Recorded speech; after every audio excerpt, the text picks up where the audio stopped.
Hello everyone, जय हिंद। आप सभी कैसे हैं? मैं आशा करता हूं बहुत अच्छे होंगे। ये एडीओ का आज जो है चौथा दिन है। ठीक है, बहुत से लोग जो है कुछ कुछ कमेंट कर रहे थे, उसका रिप्लाई भी देना मुझे बहुत जरूरी है। ठीक है, देखो बहुत से लोग बोल रहे थे कि ये बोर्ड में दिखाई नहीं देता। ठीक है, तो मैंने कुछ नया बोर्ड ऑर्डर किया हुआ है। तब तक एक दो क्लास लगेगा, उसके बाद जो है मैं नया बोर्ड ले आऊंगा। ठीक है, और लगातार जो है एडीओ की क्लासेस चल रही है फ्री ऑफ कॉस्ट में, लगातार सारे सब्जेक्ट की आएगी। मैं आपको बता दूं, एडीओ की जो है सारे सब्जेक्ट की फ्री ऑफ कॉस्ट में जो है क्लासेस आएगी। आप बेफिक्र रहिए, सारे सब्जेक्ट होगा। ठीक है, चलिए वीडियो को स्टार्ट करते हैं, क्योंकि सीधी बात, नो बकवास। ठीक है, चलिए आज एक है एडीओ। एडीओ को कौन सा क्लास है? चौथा क्लास है। ठीक है, आज हम क्या देखेंगे? संविधान और हिंदी देखेंगे। ठीक है, बहुत से लोग ये बोल रहे हैं कि जो है सीजी पोर्शन भी कराइए। भाई सभी को कराऊंगा। मैं बार बार एक ही चीज बोलता हूं कि आप बेफिक्र रहिए, जो करा रहा हूं बिंदास करिए। मुझे भी चिंता है सारे सब्जेक्ट को क्लियर कराने की। ठीक है, और जो भी बातें बोलनी है कमेंट में मुझे बोलिए, और मुझे बोलिए, मैं तुरंत उसका आपको रिप्लाई भी दूंगा। ठीक है, चलिए देखते हैं आज हम संविधान में क्या देखेंगे। मौलिक अधिकार। ठीक है, सीधा पॉइंट पर आते हैं, क्योंकि ज्यादा देखो कुछ चीजें हैं जो महत्वपूर्ण बातें बोलना भी जरूरी रहती है, क्योंकि आपकी बातें रहती है, कमेंट के थ्रू आपने बातें की होती है मुझसे। ठीक है, ये सभी बातें हो गई। चलिए आज देखते हैं मौलिक अधिकार, फंडामेंटल राइट्स। ठीक है, बहुत से लोग जो नए फ्रेशर हैं उनको ये पता भी नहीं, ग्रेजुएशन भी निकाल लिया, संविधान में कितने हमें मौलिक अधिकार दिए हुए हैं। ठीक है, जो तैयारी कर रहे हैं उनको तो पता है। तो बिंदास रहिए, जो फ्रेशर हैं जो तैयारी कर रहे हैं उनको सभी रिवीजन भी होगा, और बहुत बेहतरीन ढंग से जो है क्लासेस लगेगी। और मैं बार बार बोलता हूं, हैंड नोट बना लीजिए। ये एडीओ के एग्जाम ही बस में नहीं, सारे गवर्नमेंट एग्जाम में काम आएंगे। क्लियर हो गया बातें? मौलिक अधिकार। मौलिक अधिकार क्या है? सबसे पहले फंडामेंटल राइट्स। मौलिक अधिकार जो है वे नैसर्गिक अधिकार है, जिसे ध्यान से समझना, मौलिक अधिकार वे अधिकार है जिसे ना तो कोई प्रधानमंत्री आपसे छीन सकता है, ना कोई मुख्यमंत्री आपसे छीन सकता है, ना कोई सांसद छीन सकता है, ना तो कोई विधायक आपसे छीन सकता है, ना कोई कलेक्टर आपसे छीन सकता है, ना एसपी डीएसपी कोई आपसे नहीं छीन सकता। तो मौलिक अधिकार वे नैसर्गिक अधिकार है, याद रखिए, वे नैसर्गिक अधिकार हैं जो मनुष्य के बौद्धिक, नैतिक और आध्यात्मिक विकास के लिए आवश्यक है। ठीक है, मौलिक अधिकार आपको ध्यान में रखना, मौलिक अधिकार को कोई नहीं छीन सकता। आप अगर पढ़े लिखे हैं, ग्रेजुएट है, तो आपको कम से कम ये तो पता होना चाहिए कि भैया संविधान ने हमें कितने मौलिक अधिकार दिए हुए हैं। जो पढ़ा लिखा नहीं है, कम से कम उनको तो अपने अधिकार के बारे में पता हो कि संविधान ने हमें कितने अधिकार दिए हैं। वर्तमान में अभी संविधान में 6 मौलिक अधिकार दिए हुए हैं, पहले 7 था। अब वो संपत्ति के अधिकार को हटा दिया गया है। अभी वर्तमान में कितने मौलिक अधिकार हैं? 6 मौलिक अधिकार हैं। ठीक है, गवर्नमेंट एग्जाम में कैसे पूछा जाता है? वर्तमान में, अगर कभी पूछना रहेगा वनडे एग्जामों में, वर्तमान में कितने मौलिक अधिकार हैं? तो 6 मौलिक अधिकार हैं। ये जो फंडामेंटल राइट्स है, किस देश के संविधान से लिया गया है, तो आपको ध्यान में रखना है। देखो मैंने यहां पर लिख दिया है, यह संयुक्त राज्य अमेरिका के संविधान से लिया गया है। ध्यान से समझिए, एक एक चीज पूरे बारीकी डिटेल से समझ आएगी, मैं इतनी गारंटी कर सकता हूं।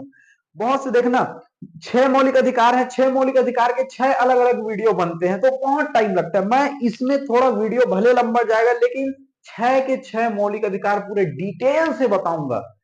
आप वीडियो के अंत में जब होगा, वीडियो समाप्त होगा, तो लगेगा कि अच्छा, पूरे संविधान में जितने भी मौलिक अधिकार हैं पूरे डिटेल से हमको समझ आ गया, ऐसा आपको लगेगा। ठीक है, और गवर्नमेंट एग्जाम में जहां जहां पर भाई पूछेगा, मैं पूरे डील करते हुए चले जाऊंगा। चलिए, सबसे पहले गवर्नमेंट एग्जाम में यही पूछा जाता है कि जो मौलिक अधिकार है किस देश के संविधान से लिया गया है। तो भैया जो मौलिक अधिकार है वो जो है संयुक्त राज्य अमेरिका के संविधान से लिया गया है। क्लियर हो गया ये बातें? हमारे देश में जो मौलिक अधिकार है किस देश के संविधान से लिया गया है? संयुक्त राज्य अमेरिका के संविधान से लिया गया है। ठीक है, वर्तमान में कितने मौलिक अधिकार हैं? 6 मौलिक अधिकार है। मैं पूरा का नाम बताऊंगा, पूरे के डिटेल में बताऊंगा। ठीक है, बशर्ते मेरे साथ वीडियो में ध्यान से रहिए, और जो गवर्नमेंट एग्जाम में जिस तरह पूछते मैं पूरा बताते हुए चले जाऊंगा। ठीक है, संयुक्त राज्य अमेरिका के संविधान से लिया गया है, और वर्तमान में अभी 6 मौलिक अधिकार है। ये मौलिक अधिकार अनुच्छेद आपको ध्यान में रखना है, इसको भी ध्यान में रखना है। ये अनुच्छेद 12 से 35 तक मौलिक अधिकार का अनुच्छेद है, 12 से लेकर 35 तक। मौलिक अधिकार का जो अनुच्छेद है क्या है? अनुच्छेद 12 से लेकर 35 तक। अब ये समझना है, आपको एक एक अनुच्छेद याद करना पड़ेगा, और मैं आपको याद कराऊंगा भी, आप बेफिक्र रहिए उसके लिए। क्लियर हो गया? चलिए, हमने क्या चीज सीखी? मौलिक अधिकार क्या है? संयुक्त राज्य अमेरिका से लिया गया है। वर्तमान में भी 6 मौलिक अधिकार हैं और ये अनुच्छेद जो है, जो मौलिक अधिकार है 12 से लेकर 35 तक है। क्लियर हो गया ये बातें? मेरे साथ याद करते हुए चले जाना है आपको। चलिए अगला देखते हैं, अनुच्छेद 12। ध्यान से पढ़िए अभी, ठीक है। अनुच्छेद 12 में क्या है? राज्य की परिभाषा है। अगर डायरेक्टली यही पूछा जाता है अनुच्छेद 12 में किस बात की चर्चा है, राज्य की परिभाषा, बात खत्म। आप इतना ही याद रखिए। क्लियर हो गया? अनुच्छेद 12 में क्या है? राज्य की परिभाषा है। बस इतना ही ध्यान रखिए, कभी अनुच्छेद इतना ही पूछा जाता है, ठीक है। अनुच्छेद 12 में क्या है? राज्य की परिभाषा है। लेकिन मैंने यहां पर थोड़ा इसको डिटेल में बता दिया है, ठीक है। अनुच्छेद 12 में आपको एक लाइन में क्या याद रखना है? राज्य की परिभाषा, बात खत्म। क्लियर हुआ? आपको एग्जाम के दृष्टिकोण से याद रखना है तो अनुच्छेद 12 क्या है? राज्य की परिभाषा। बस आप इतना ही ध्यान रखिए। चलिए, लेकिन इसको मैंने थोड़ा डिटेल में बता दिया है, उसको भी देख लेते हैं। अनुच्छेद 12 में क्या है? राज्य की परिभाषा। इसके अंतर्गत निम्नलिखित निकाय शामिल हैं, ठीक है। इसके अंतर्गत निम्न निकाय शामिल है, जैसे कि भारत की सरकार व संसद। भारत की सरकार व संसद राज्य की परिभाषा। इसके अंतर्गत निम्नलिखित निकाय शामिल है, भारत की सरकार व संसद, सभी राज्यों के सरकारें व विधानमंडल। क्लियर हो गया? भारत सरकार के नियंत्रण सभी स्थानीय एवं प्राधिकारी, ठीक है। इसको अगर याद भी नहीं रखोगे चलेगा, सीधा एक लाइन में याद रखना, अनुच्छेद 12 में क्या है? राज्य की परिभाषा है। क्लियर हो गया? चलिए देखते हैं अनुच्छेद 13। इस देश में संसद जो है कोई ऐसा कानून नहीं बनाएगा, कोई भी ऐसा कानून नहीं बनाएगा जो मूल अधिकार को सीमित या नष्ट करता हो। ध्यान से आप समझिए। देखो, ये 12 और 13 तो थोड़ा आपको ध्यान रखना है, मेन मजा अनुच्छेद 14 से स्टार्ट आएगा। मैं आपको शुरू में बता देता हूं, 12 में क्या याद रखना है? राज्य की परिभाषा, ठीक है। 13 को भी देखेंगे अभी, ठीक है। 14 से मजा आएगा कि भैया हाँ, संविधान में कैसे क्वेश्चन उठते हैं, ठीक है। तो कोई भी इस संसद या देश में कोई ऐसा कानून नहीं बनाएगा जो मूल अधिकारों का क्या कर दे? सीमित करे, या मूल अधिकारों को कम करे, या मूल अधिकारों को नष्ट कर दे। कोई भी ऐसा कानून नहीं बनाएगा। अगर ऐसा कानून बनाएगा तो सुप्रीम कोर्ट उसे असंवैधानिक घोषित कर देगी। अब ध्यान से समझिए इसे कैसे, ठीक है। मान के चलो कल के दिन संसद ये कानून बना दे कि भैया कि जो छोटे छोटे बच्चे हैं उनको नहीं पढ़ने दिया जाएगा। ऐसा अगर कानून ला दिया तो कल के दिन ऐसा कोई कानून ला दिया कि जो है हम जो है आपसे काम करवाएंगे, लेकिन आपको काम के बदले जो है पैसा नहीं देंगे, बेगारी आपको काम करवाएंगे। अगर ऐसा कानून ला दिया तो, अरे एग्जाम्पल के लिए समझिए आप, मान के चलो कोई कल के दिन ऐसा कानून ला दे, आपको जो है एक जुर्म के लिए 2 बार सजा दी जाएगी। मान के चलो, एग्जाम्पल के लिए मैंने अभी क्या क्या बताया। अगर मान के चलो आपको ये बोल दिया जाए कि भैया जो आपको शिक्षा नहीं दिया जाएगा, शिक्षा से वंचित किया जाएगा, कर दिया जाएगा। मान के चलो कल के दिन कोई ऐसा कानून ला दे कि हम आपको शिक्षा नहीं देंगे, छोटे छोटे बच्चे को कोई शिक्षा नहीं दिया जाएगा, हमारे देश में सभी लोगों को अनपढ़ रखा जाएगा, आपको सिर्फ बेगारी में काम करवा जाएगा, उसका कोई जो है क्या किया, पैसा नहीं दिया जाएगा। मान के चलो आपको, मान के चलो आपने एक बार जुर्म किया, उसको एक बार आपको सजा मिल गई। अब मान के चलो उसी जुर्म के लिए आपको फिर दोबारा सजा दी जाएगी, एक ही जुर्म के लिए फिर 3 बार सजा दी जाएगी। मान के चलो एग्जाम्पल के लिए, अगर इस तरह की ऐसे कानून लाता है, मूल अधिकार को सीमित या नष्ट किया जाता है, तो अगर कानून आएगा कल के दिन तो सुप्रीम कोर्ट जो उसे असंवैधानिक घोषित कर देगी, बोलेगी सुप्रीम कोर्ट, ओए भैया तुम्हारा कानून अपने साइड में रखो। तो इसलिए मूल अधिकारों का संरक्षक किसे बोला जाता है? सुप्रीम कोर्ट को बोला जाता है, ठीक है। कल के दिन कोई बोल दे, कल के दिन कोई संसद ये ऐसा कानून ला देगी, कल के बाद जो है हमारे देश में कोई पढ़ाई लिखाई नहीं होगा, बच्चों को कोई शिक्षा नहीं दिया जाएगा, ऐसा कानून ला दिया संसद, तो सुप्रीम कोर्ट बोलेगी ओए भाई साहब ऐसा कानून नहीं आ सकता, ठीक है, चलिए तुम्हारा कानून अपने जेब में रखिए, सुप्रीम कोर्ट से असंवैधानिक घोषित कर देगी, काट देगी, चलो जाओ यहां से। तो सुप्रीम कोर्ट को मूल अधिकारों का संरक्षक कहा जाते हैं, ठीक है। तो यही अनुच्छेद 13 में, अगर कोई भी ऐसा कानून नहीं ला जा सकता जो आपके मूल अधिकार को सीमित या नष्ट करता है, अगर कोई ऐसा, अगर मूल अधिकार को सीमित या नष्ट करता है तो उसे क्या सुप्रीम कोर्ट क्या कर देगी? असंवैधानिक घोषित कर देगी। क्लियर हो गया? ये था अनुच्छेद 13। याद मेरे साथ देखो, अब याद करते चले जाना है, मेन खेल तो मजा अनुच्छेद 14 से आएगा, ठीक है। अनुच्छेद 12 में क्या है? एक लाइन में याद कीजिए, राज्य की परिभाषा। अनुच्छेद 13 में क्या है? कोई भी ऐसा कानून नहीं बनाएगा जो मूल अधिकारों को सीमित या नष्ट कर दे। अगर ऐसा करता है, ऐसा कानून लाता है संसद, तो सुप्रीम कोर्ट उसे अवैध घोषित कर देगी। ये हो गया अनुच्छेद 13 तक। चलिए अगला देखते हैं। मैंने अभी आपको क्या बताया कि मौलिक अधिकार कितने हैं? 6 मौलिक अधिकार हैं, ठीक है। 12 और 13 को हमने देख लिया। अब देखेंगे यहां पर अनुच्छेद 14 से स्टार्ट करेंगे, ठीक है। 12 को देख लिया, अनुच्छेद 12, अनुच्छेद 13 को देख लिया। मैंने आपको क्या बताया कि भारतीय संविधान में कितने मौलिक अधिकार है? 6 मौलिक अधिकार हैं। देखो यहां पर मैं लिखते हुए चला जा रहा हूं, ये पहला मौलिक अधिकार। पहला मौलिक अधिकार क्या है? समता का अधिकार। डायरेक्टली क्वेश्चन पूछे जाते हैं, समता का अधिकार किस अनुच्छेद तक है? अनुच्छेद 14 से लेकर 18 तक। ध्यान से मेरी ओर समझिए, इसको फॉर्मेट में आपको बता देता हूं, ठीक है? आपको एक और मैच द फॉलोइंग करके दे दिया जाएगा, एक और अनुच्छेद दे दिया जाएगा। जैसे समता का अधिकार अनुच्छेद है, स्वतंत्रता का अधिकार अनुच्छेद है, ऐसा आपको मैच द फॉलोइंग करके मिलाना पड़ता है। तो 6 मौलिक अधिकार मैंने आपको बताया। पहला मौलिक अधिकार क्या है? समता का अधिकार। यहां पर मैंने लिख दिया है पहला, समता का अधिकार। और ये कितने अनुच्छेद तक है? अनुच्छेद 14 से लेकर 18 तक, क्योंकि 12 और 13 देख लिए। क्लियर हो गया? अब जो 6 मौलिक अधिकार है, पहला कौन है? समता का अधिकार। ये 14 से लेकर 18 तक है। अब ये अनुच्छेद 14 को पढ़ना है, 15 को, 16 को, 17 को, 18 को। याद रखिए, पहला मौलिक अधिकार क्या है? समानता, समता का अधिकार है। और इसमें कितने अनुच्छेद है? 5 अनुच्छेद है, 14 से लेकर 18 तक। समझना है, ध्यान से समझिए, ठीक है? अब देखते हैं अनुच्छेद 14 में क्या बोला गया है। आप अनुच्छेद वाइज याद रखना है, ठीक है? अनुच्छेद 14 में क्या है?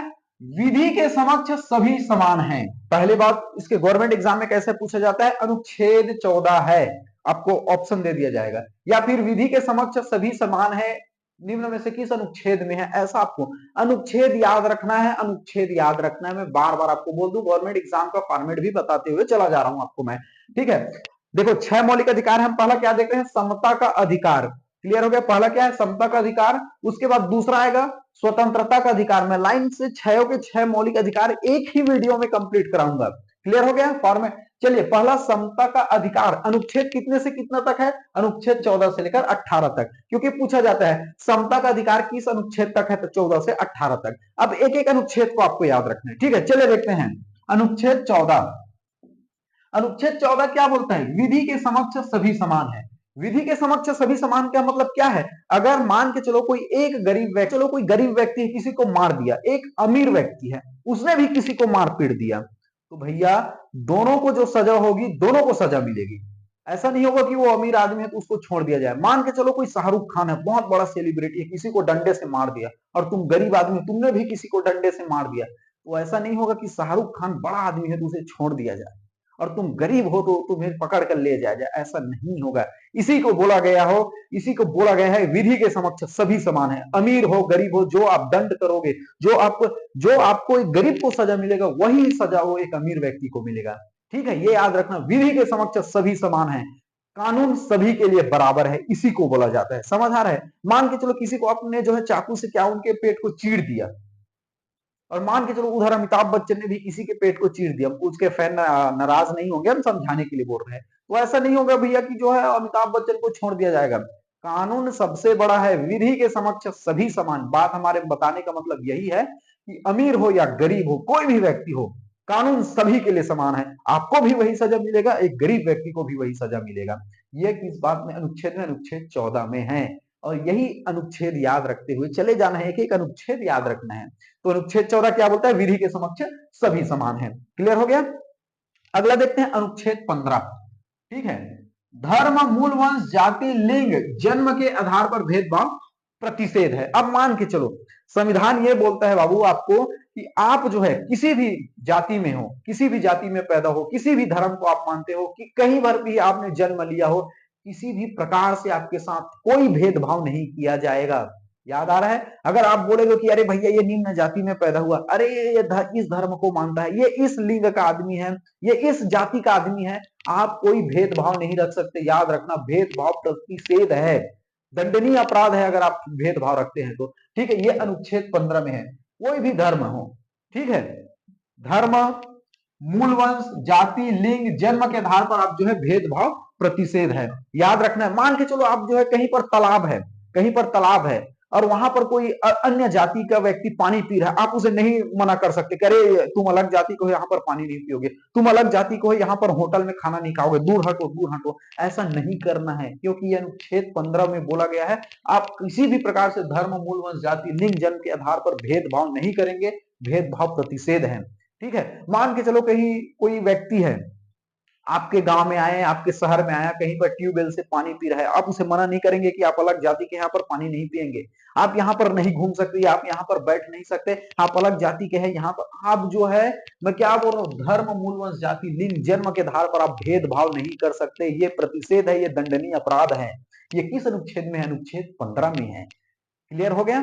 अनुच्छेद 14 क्या बोलता है? विधि के समक्ष सभी समान हो, अमीर हो या गरीब हो, जो भी सजा करेगा, जो भी जैसा जुर्म करेगा, उनको सभी के लिए समान सजा का प्रावधान है। ठीक है, लेकिन आपको एक बात याद रखना है, अगर राष्ट्रपति और राज्यपाल अपने पद पर रहते हुए अगर कोई जो है अपराध करता है, तो उसे उसके पद पर रहते हुए उसके ऊपर कोई भी मुकदमा नहीं चलाया जा सकता, याद रखना। मान के चलो कोई राज्यपाल है, एक आम आदमी का सिर को फोड़ दिया, तो उसके पद पर जो है रहते हुए उसके ऊपर जो है मुकदमा आप नहीं चला सकते। कभी कभी स्टेटमेंट में क्वेश्चन पूछा जाता है, अगर राष्ट्रपति या राज्यपाल अपने पद पर है तो क्या उसके ऊपर मुकदमा चला सकता है? फौजदारी मुकदमा की बात कर रहा हूं। फौजदारी में क्या आता है? मारपीट, हत्या, बलात्कार, ये सब फौजदारी में आता है। तो आपको ऑप्शन कैसे पूछे जाएगा? अगर जो है राष्ट्रपति या राज्यपाल अपने पद पर हैं और क्या उसके ऊपर फौजदारी मुकदमा चलाया जा सकता है? नहीं। याद रखना, अगर राष्ट्रपति अपने पद पर है, किसी को डंडे से मार दिया, तुम बोलोगे कि तुम्हारे ऊपर एफआईआर करूंगा, फौजदारी का मुकदमा चलाऊंगा, तो नहीं हो सकता भैया। अगर वो पद पर है तो उसके ऊपर मुकदमा आप नहीं चला सकते। फौजदारी मुकदमा की बात कर रहा हूं मैं, ठीक है। लेकिन ऐसा नहीं है कि भैया उसको छोड़ दिया जाए, तो फिर विधि के समक्ष समता का मतलब ही क्या रहेगा? फिर अगर जिस दिन वो अपने पद से हटेगा, फिर उसके ऊपर जो है क्या चलेगा? मुकदमा चलेगा, फौजदारी मुकदमा। क्लियर हो गया? ये समझ आ रहा है? बारीकी ऐसे ही स्टेटमेंट में क्वेश्चन पूछे जाते हैं, और ये एडीओ में तो काम आएगा गवर्नमेंट। और जैसे इंडिया भारत के जिस भी कोने में संविधान से क्वेश्चन पूछे जाएंगे, चाहे मध्य प्रदेश, उत्तर प्रदेश हो, झारखंड हो, उसमें यही सेम रहेगा। अनुच्छेद थोड़ी ना बदल जाएगा वहां पर एग्जाम दिलाएंगे तो। इसलिए आप अपना हैंड नोट रखिए, और बेहतरीन क्लास लगेगा, बेहतरीन समझाने में कोई टाइम भी लगेगा। अभी 3.5 महीने का समय, आराम से पढ़िए, हैंड नोट बनाइए। एक बार आप जो है पढ़ लिए तो आपको बार बार जो है देखने की जरूरत नहीं पड़ेगी, सिर्फ रिवीजन का काम आएगा। तो अनुच्छेद 14 समझ आए, विधि के समक्ष सभी समान है। अनुच्छेद 15 धर्म, मूल, वंश जो है जाति, लिंग, जन्म के आधार पर कोई आप भेदभाव नहीं कर सकते। ठीक है, अगला देखते हैं अनुच्छेद 16, शासकीय सेवाओं में अवसर की समानता। अभी जैसे एडीओ का एग्जाम आया हुआ है, सरकारी नौकरी पर सभी को समानता है भैया, सभी फॉर्म फिलअप कीजिए। आपको बोला गया है क्या कि आप फॉर्म फिलअप नहीं कर सकते? कि किसी और को बोला गया है कि इस जाति के बस लोग फॉर्म डालेंगे या इस धर्म के बस लोग फॉर्म डालेंगे? ये अनुच्छेद 16 यही अधिकार देता है कि शासकीय सेवाओं में क्या है? अवसर की समानता है, सभी लोग। ये तो 16 पूछे, ऐसे अनुच्छेद पूछे जाते हैं। अनुच्छेद 16 में निम्न बात की चर्चा है, ऐसा। या फिर ऐसा पूछ दिया जाएगा कि शासकीय सेवाओं में अवसर की समानता किस अनुच्छेद में है? अनुच्छेद 16 में है। अनुच्छेद पूछे जाते हैं, अनुच्छेद पूछे जाते हैं, याद रखिए क्या क्या बातें हैं। क्लियर हो गया? आपको पूछ देगा शासकीय सेवाओं में अवसर की समानता किस अनुच्छेद में है, तो अनुच्छेद 16 में है।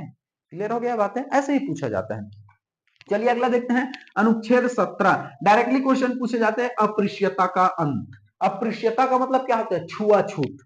ठीक है, आप मान के चलो कोई व्यक्ति है, कोई अन्य जाति का है, आपको छू दिया, आप बोले कि अरे हम छुआछूत मानते हैं, आपके हाथों का पानी नहीं पिएंगे, आपके हाथों का हम खाना नहीं खाएंगे, आप यहाँ पर मत बैठिए, हमें छुआछूत है, ऐसा आप नहीं बोल सकते। दंडनीय अपराध है अप्रियता का अंत, आर्टिकल 16।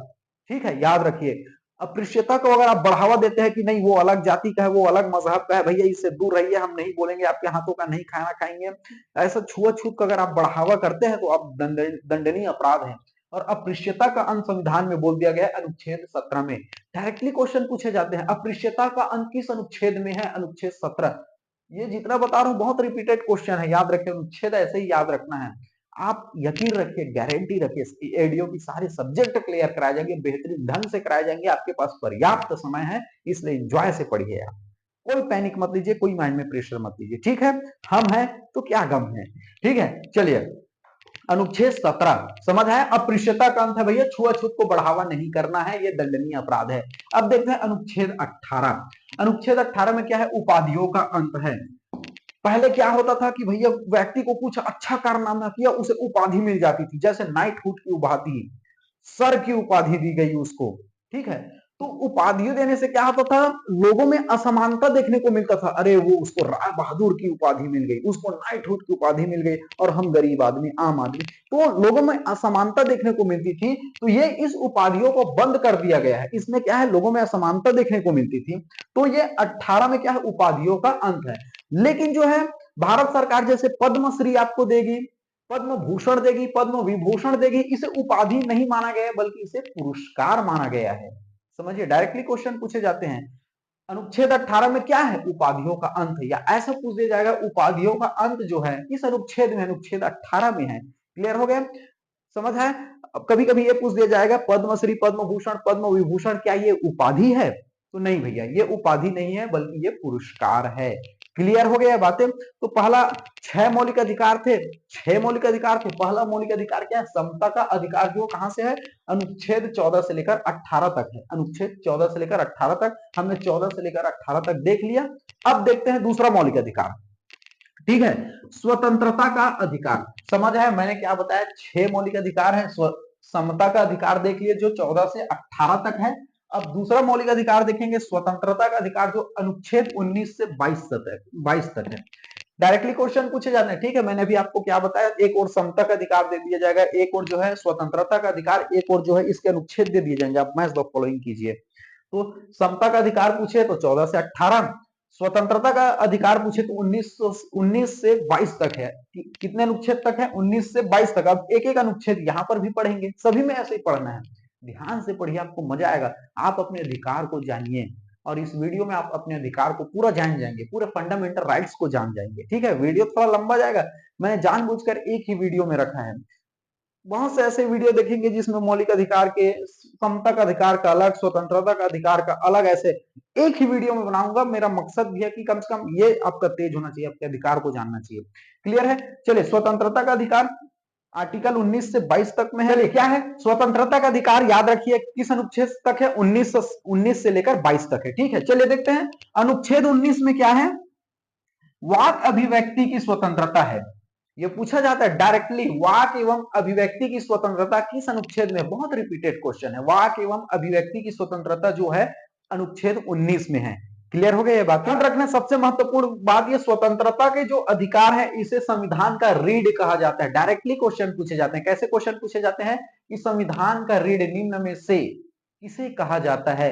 तो संविधान का रीढ़ जो है आर्टिकल 19 से लेकर 22 तक, या स्वतंत्रता का अधिकार, आपको ध्यान में रखना है। ये संविधान की रीढ़ बोला जाता है इसको, ठीक है। चलिए अनुच्छेद 19 देखेंगे, वाक अभिव्यक्ति की स्वतंत्रता। एक एक अनुच्छेद आपको याद रखना, जैसे डायरेक्टली क्वेश्चन पूछ दिया जाएगा कि अनुच्छेद 19 में क्या है, तो वाक एवं अभिव्यक्ति की स्वतंत्रता है। या ऐसा आपको पूछ दिया जाएगा, वाक एवं अभिव्यक्ति की स्वतंत्रता किस अनुच्छेद में है? अनुच्छेद 19 में है। वाक एवं अभिव्यक्ति की स्वतंत्रता का मतलब क्या है कि आप कुछ भी बोल सकते हैं, आपको बोलने की आजादी है, आपको पूछने की आजादी है। अब इसका मतलब ये नहीं बोलने की आजादी है, इसका मतलब आप कुछ भी बोल दिए।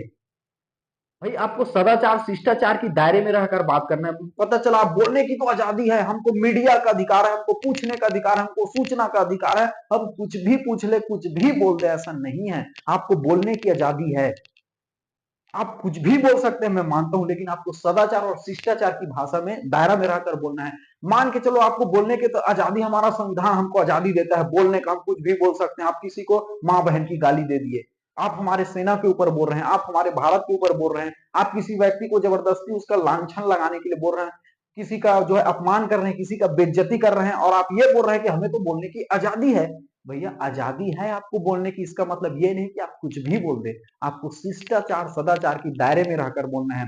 आप अपने देश के खिलाफ नहीं बोल सकते, आप अपने जो है न्यायालय के खिलाफ नहीं बोल सकते, आप अपने जवानों के खिलाफ नहीं बोल सकते, आप ऐसा नहीं बोल सकते किसी को मानहानि को ठेस पहुंचे।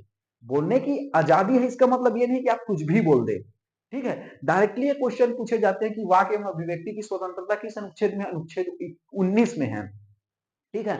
आप जो है किसी, जैसे मान के चलो कहीं पर भी यूनिवर्सिटी बना, उसके लिए बजट पारित है, वहां पर आप जाकर पूछ सकते हो गवर्नमेंट से कि यहाँ पर कितना कितना खर्चा लगा हुआ है, कहां पर कितना कितना पैसा लगा हुआ, कहीं पर सड़क मर रहा है, आप पूछ सकते हैं, आपको पूछने का अधिकार है। ये अधिकार कौन देते हैं? आर्टिकल 19, ठीक है। आप बोल सकते हैं, ये अधिकार आपको कौन देते हैं? आर्टिकल 19 देता है, ठीक है। तो ये आपको ध्यान रखना, आप पूछ सकते हैं, आपका अधिकार है, बोल सकते हैं, आपका अधिकार है, बिंदास बोल सकते हैं। आप एक पीएम से भी नजर से नजर मिलाकर बोल सकते हैं, क्योंकि संविधान आपको ये पावर देता है। लेकिन बोलने का मतलब ये नहीं, मैंने वही बताया कि आपको सदाचार और शिष्टाचार के दायरे में रहकर बोलना है। पता चला किसी को गाली गलौज करने लगे, किसी को पता चला मानहानि, उनका आत्मसम्मान को ठेस पहुंच गया, तो बोलना तो आपको आजादी है, लेकिन सोच समझकर सदाचार व शिष्टाचार की दायरा में रहकर आपको बोलना है। आर्टिकल 19, ठीक है। अब आर्टिकल 19 के और उपखंड हैं, ध्यान से समझिए। देखो स्वतंत्रता का अधिकार जो 1900 से लेकर 22 तक है, ठीक है। 19 पर आर्टिकल 19 पढ़ेंगे, 20, 21, 22, लेकिन 19 में क्या है? वाक एवं अभिव्यक्ति की स्वतंत्रता है, ठीक है। लेकिन आर्टिकल 19 के और उपखंड हैं, आर्टिकल 19 के और उपखंड है, उसको भी आपको याद रखना है। डायरेक्टली क्वेश्चन पूछे जाते हैं। चलिए देखते हैं आर्टिकल 19 पहला ये क ऐसे ही पूछा जाता है। देखो 19 का ख, आर्टिकल 19 के और खंड हैं, याद रखना है, ठीक है। अभी 20 अनुच्छेद 20 में नहीं पहुंचे हैं, 19 के और उपखंड है, उसको देखेंगे। चलिए 19 का में क्या है, भाषण तथा अभिव्यक्ति की स्वतंत्रता है। मैंने अभी आपको क्या बताया, आपको प्रेस मीडिया का अधिकार है, ठीक है। ये आपको यही पूछा जाता है, भाषण तथा अभिव्यक्ति की स्वतंत्रता, प्रेस मीडिया का अधिकार किस अनुच्छेद में, अनुच्छेद 19 क में है। डायरेक्टली ऐसे ही पूछे जाते हैं, ऐसे ही पूछे 19 क में है, ऐसा आपको पूछ दिया जाएगा। क्लियर हो गया बातें। देखो मैंने अभी आपको बताया वाक्य में अभिव्यक्ति की स्वतंत्रता है, अनुच्छेद 19 उसी का तो उपखंड है ये, ठीक है। 19 का आप भाषण बोल सकते हैं, मैंने आपको क्या बताया, अभी आप कुछ भी बोल सकते हैं, आप सभा कीजिए, भाषण बोलिए, जो बातें बोलनी है बोलिए। ये जो है करप्शन कर रहा है भैया, ये जो व्यक्ति जो है हमारे जो है देश का पैसा को खा रहा है, या फिर यहाँ पर इतना घोटाला हुआ, आप बोल सकते हैं, आपको बोलने की आजादी है। आपको मीडिया वाले देखते हैं सवाल कहीं पर भी घुस जाता है और पूछ देता है, ये अधिकार किसको देता है, मीडिया का अधिकार कौन है, आर्टिकल 19 का, याद रखिए, ठीक है। आर्टिकल 19 का, आर्टिकल 19 का याद रखना। प्रेस और मीडिया का अधिकार किसको है, आर्टिकल 19 का में है, ठीक है। जितने पत्रकार महोदय भाई लोग हमें देख रहे हैं, भैया आपका संविधान में यही अधिकार दिया हुआ है, देखिए आपका अधिकार, आपका अनुच्छेद आपको याद रखना चाहिए, ठीक। भारत के जितने भी लोग हैं उनको कम से कम अधिकार रहना चाहिए। अब मैं हमेशा बोलता हूँ गवर्नमेंट जॉब हो या ना हो, आपको अपने अधिकार पता होना चाहिए, कल के दिन आप भी जो है सांसद से आंख मिलाकर पूछ सके, क्योंकि आपका संविधान आपको ये ताकत देता है, आपको संविधान ये आपको अधिकार देता है, ठीक है। चलिए देखते हैं 19 खंड का, अगला देखेंगे 19 का ख, ठीक है। अभी 19 अनुच्छेद 19 का ही उपखंड देख रहे हैं, ठीक है। शांतिपूर्ण व हथियार रहित सम्मेलन करने का अधिकार। डायरेक्टली क्वेश्चन पूछे जाते हैं कि शांतिपूर्ण, देखो आप सम्मेलन कर सकते हैं, आप धरना कर सकते हो, आंदोलन कर सकते हो, लेकिन शांतिपूर्ण। देखते हैं बहुत से चीजों में देखो ये हमारी मांगे पूरी करो, ठीक है, धरना प्रदर्शन होता है, आंदोलन होता है, लेकिन आपको कैसे करना है, शांतिपूर्ण, कोई हथियार रखकर नहीं करना है। यही चीज किसमें की है, बात कही गई है, अनुच्छेद 19 ख में कही गई है, ठीक है।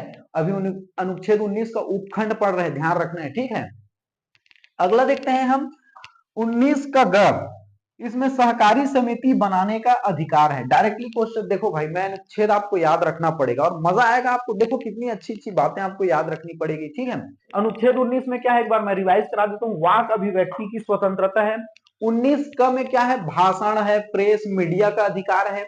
19 ख में क्या है, शांतिपूर्ण, आप जो है हथियार रहित जो है सम्मेलन करने का अधिकार है। 19 ग में क्या है, इसी का उपखंड पढ़ रहे हैं, 19 ग में क्या है, तो सहकारी समिति बनाने का अधिकार है, सहकारी समिति बनाने का अधिकार। डायरेक्टली क्वेश्चन पूछे जाते हैं, सहकारी समिति बनाने का अधिकार निम्न में से किस अनुच्छेद में है। अभी हाल ही में सीजीपीएससी का जो 2024 में प्रीलिम्स का एग्जाम हुआ, डायरेक्टली क्वेश्चन पूछे गया था, 75(5), 75(4), 75(3) उपखंड ऐसे करके, ऐसा डीपली क्वेश्चन पूछता है, ठीक है। तो ऐसे याद रखना, अगर आपको सहकारी समिति बनाने का अधिकार पूछे तो 19 ग ऐसा आपको याद रखना है, ऐसा ध्यान में रखना है आपको, ठीक है।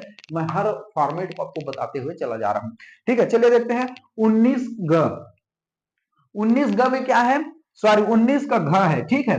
भारत राज्य क्षेत्र में अबाध संचरण करने का अधिकार है, ठीक है।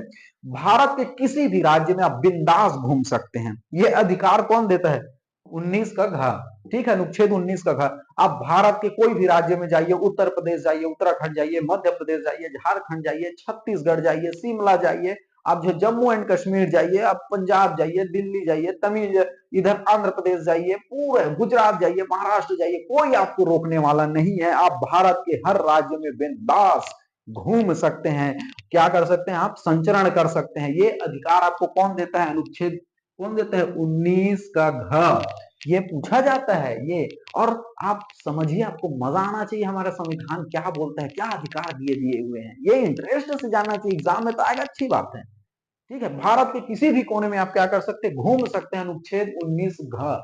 क्लियर हो गया। तो देखो स्वतंत्रता का अधिकार, देखो मौलिक 6 अधिकार है, हमने देखा समता का अधिकार, हमने देखा स्वतंत्रता का अधिकार, अभी 19 में ही आए हुए हैं, ठीक है। 19 के और उपखंड अभी बचे हुए हैं, ठीक है। फिर 20 में आएंगे, 21 में आएंगे, फिर 22 में आएगा, ठीक है। मजे से पढ़िए, बिंदास से पढ़िए, थोड़ा है नहीं। चलिए अगला देखते हैं, हमने क्या देख लिया, जो अनुच्छेद 19 के क्या थे, जो उपखंड थे, उन्हें उपखंड का 19 घ तक देख लिया। अब अनुच्छेद जो 19 के घ के आगे देखते हैं, ठीक है। अनुच्छेद 19 का ही उपखंड अभी देख रहे हैं, ठीक है, याद रखिए। अगला है 19 अंगा, ठीक है। इसमें क्या है, भारत के राज्य क्षेत्र में किसी भी भाग में निवास और बस जाने का अधिकार है, ठीक है। मैं आपको बता दूं, अभी आर्टिकल 19 ही पढ़ रहे हैं और आर्टिकल 19 के 6 उपखंड हैं। आर्टिकल 19 में कितने हैं, 6 उपखंड है। आर्टिकल 19 में 6 प्रकार की स्वतंत्रताएं दी गई है। तो हमने आर्टिकल 19 क, आर्टिकल 19 ख, आर्टिकल 19 ग, आर्टिकल 19 घ, आर्टिकल 19 अंग, आर्टिकल 19 छ, यहां तक देखेंगे तब आर्टिकल 19 जो है समाप्त होगा, ठीक है। समझ आ रहा है नहीं? चलिए देखते हैं। तो आर्टिकल 19 अंगा में क्या बोला गया है कि भैया आप भारत के राज्य क्षेत्र में किसी भी भाग में निवास और बस जाने का अधिकार है। ये डायरेक्टली क्वेश्चन पूछे जाते हैं। कैसा, क्या है, आप भारत के कोई भी राज्य में जाइए, वहां पर आप निवास कर सकते हैं, वहां पर आप बस सकते हैं, वहां पर आप रह सकते हैं, वहां पर अपना जीवन का गुजर बसर कर सकते हैं। अब निवास करने का बोल दिया, इसका मतलब यह नहीं कि भैया आप जो छत्तीसगढ़ के हैं जाकर के उत्तर प्रदेश में किसी के घर में जाकर बैठ गए। हमें संविधान ने तो यह आजादी दी है कि हम कहीं भी निवास कर सकते हैं, कहीं भी बस सकते हैं, कहीं भी रह सकते हैं। मार के भगा देगा वहीं से। अरे भैया आप वहां पर जमीन लीजिए, अपने नाम पर रजिस्ट्री कराइए, घर खरीदिए, तब रहेंगे ना। किसी को बोल दिया भैया हमें तो संविधान ने ये दिया हुआ है, हमें अधिकार दिया हुआ है, तुम यहाँ पर खाली करो, तुम घर वाले मध्य प्रदेश के भैया एक घर वाले खाली करो, हम जाएंगे, हमारा संविधान 19 अंगा हमको यह अधिकार देता है। ऐसे मत करिए भैया, आप जो है लीगली तरीके से जाएंगे ना। आप देखो, ये 19 अंगा क्या बोलता है आपको कि आप भारत के किसी भी राज्य में जाकर के बस सकते हैं, निवास कर सकते हैं, आपका अधिकार है, लेकिन वहां लीगल तरीके से बसेंगे ना। पता भाई वहां जमीन खरीदिए, आप रहिए बढ़िया सा, तो आप रह सकते हैं, है नहीं? तो ये डायरेक्टली आपसे क्वेश्चन पूछा जाता है कि भारत के आप किसी भी राज्य क्षेत्र में जाकर के बस जाने का, निवास करने का अधिकार कौन से अनुच्छेद में, अनुच्छेद 19 का उपखंड का अंगा, ऐसे ही आपको याद रखना है, ठीक है।